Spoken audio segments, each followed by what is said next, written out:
Seperti yang terjadi kemarin, ini saya udah janji mau cerita soal Dr. Sunardi. Ini yang terakhir. Hari ini kita betul-betul, negara hari ini betul-betul dihakimi oleh kelompok-kelompok yang menurut saya punya pemahaman bahwa terorisme itu identik dengan Islam. Terorisme itu tidak ada agamanya. Tidak ada agama yang menganjurkan terorisme dan ekstremisme, apalagi Islam. Nah, mereka ini yang melakukan pembelaan terhadap Dr. Sunardi ini adalah orang yang masih menganggap bahwa terorisme itu adalah bagian dari Islam. Coba bayangkan, ketika ada penangkapan di tubuh MUI misalnya, ini orang-orang yang mengaku sebagai ulama itu selalu yang paling bereaksi duluan. Ini kan aneh. Terorisme ini jangan diidentikan dengan Islam. Tapi kalian yang ngomong duluan, entah Anwar Abbas, entah siapa, selalu ngomong. Loh, kalau begitu dengan sendirinya mereka mengakui bahwa terorisme ini bagian dari Islam gitu loh. Ini kan logika-logika dasar gitu. Ya udah diem aja. Kalau Densus misalnya nangkep teroris yang memang menginfiltrasi MUI, ya itu kita nangkep bukan dia bagian dari MUI. Karena memang Densus sudah punya alat bukti yang cukup. Dia itu memang aktif dalam gerakan-gerakan jaringan teror di Indonesia. Banyak gerakan jaringan teror di Indonesia itu. Ada JI, JAD, JAK, JAT, JAS, MIT, MIB. Banyak sekali. Dan mereka bergerak di bawah permukaan itu sangat aktif. Mereka melakukan rekrutmen, funding, pendidikan, idat, persiapan-persiapan revolusi dan sebagainya. Banyak. Mungkin orang awam seperti kita melihatnya di atas permukaan ya biasa-biasa aja. Tapi orang-orang yang betul memahami ini, saya tidak memahami ini tapi saya mengamati betul. Bahwa mereka di bawah permukaan memang selalu bergerak. Dr. Sunardi ini, saya cerita Dr. Sunardi. Ini adalah hasil pengembangan dari beberapa tersangka yang sudah ditangkap sebelumnya. Bahkan nama dia disebut oleh para Wijayanto, Ketua Umum Jamaah Islamiyah yang sudah ditangkap bertahun-tahun lalu. Dan disebut oleh beberapa tersangka lainnya. Dan beberapa orang yang akan ditangkap setelah ini berkaitan dengan Hilal Ahmar Society. Dia adalah Ketua Umum Hilal Ahmar Society. Tahu nggak Hilal Ahmar Society? Ini organisasi yang sudah dilarang oleh PBB, dilarang oleh Uni Eropa dan beberapa negara seperti Trinidad Tobago, negara-negara di Amerika Selatan. Ini semua terjadi. Dan semua udah dilarang. Mengapa baru ditangkap sekarang padahal keterlibatannya sejak tahun 2015? Kita harus mengumpulkan alat bukti yang cukup seperti yang saya bilang tadi. Undang-Undang nomor 5 tahun 2018 ini bukan pekerjaan mudah. Orang yang baru berniat tapi ditangkap. Buktinya dari mana? Itu yang harus kita collect, harus kita generate.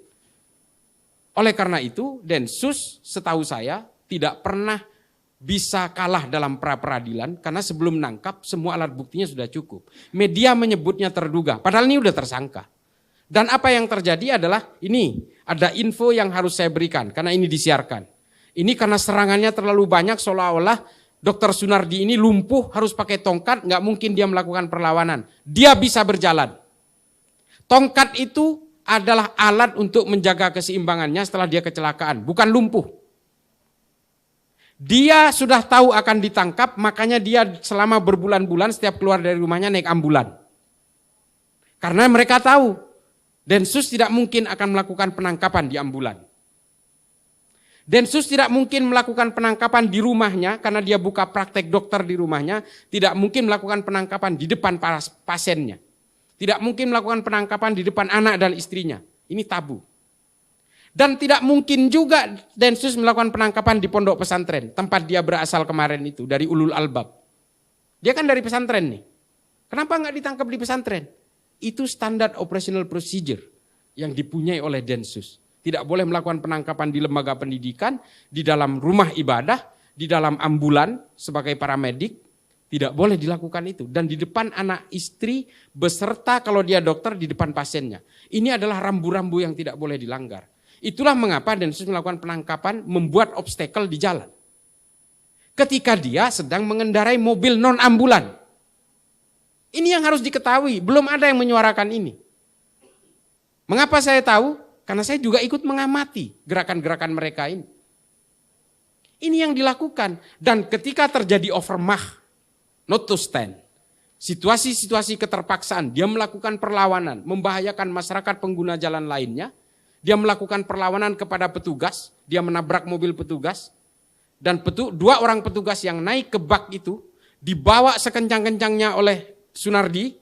Dia berjalan siksak supaya dua petugas ini terlempar dari mobilnya. Dan betul, dua korban itu sampai sekarang dirawat di rumah sakit. Dalam situasi itu, petugas yang ada di atas sudah menggedor-gedor kap mobil itu supaya berhenti, dan dia mengatakan ini polisi, melakukan tembakan peringatan, dia tetap tidak mau berhenti, sehingga kemudian terpaksa dilumpuhkan ke arah bawah, makanya yang terkena itu adalah pinggul dan tangannya. Kalau niat mau membunuh pada saat itu, jidatnya yang dihajar, gampang sekali. Kalau dari belakang itu, kalau orang nyetir, yang nongol itu kepalanya. Tapi petugas masih berusaha untuk menembak tetap ke arah bawah. Tapi ajal berkata lain. Ini yang tidak diketahui oleh publik, lalu publik melakukan asumsi-asumsi seolah-olah ini memberangus umat Islam. Tidak ada hubungannya Islam dengan terorisme. Islam tidak pernah mengajarkan terorisme. Yang mengajarkan ini hanya kelompok Khawarij dengan segala kelicikannya. Ini saya sengaja, ini forum pertama yang saya buka soal ini. Kemarin saya di iNews,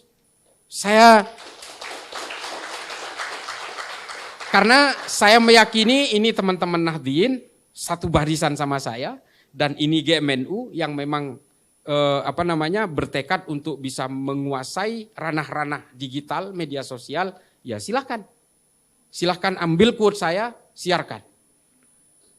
Ada ribuan teroris yang ditangkap oleh Densus, yang sampai hari ini masih hidup di penjara, dan setelah keluar dari penjara dibina, sehingga mereka insaf, mereka terderadikalisasi, mereka terintegrasi kembali kepada negara ini, bahkan sebagian sudah di-NU-kan, salah satunya Ustadz Sofyan Sauri. Besok ini hari Senin mereka akan hadir di pengajian Gus Baha, ini rutin. Densus melakukan itu.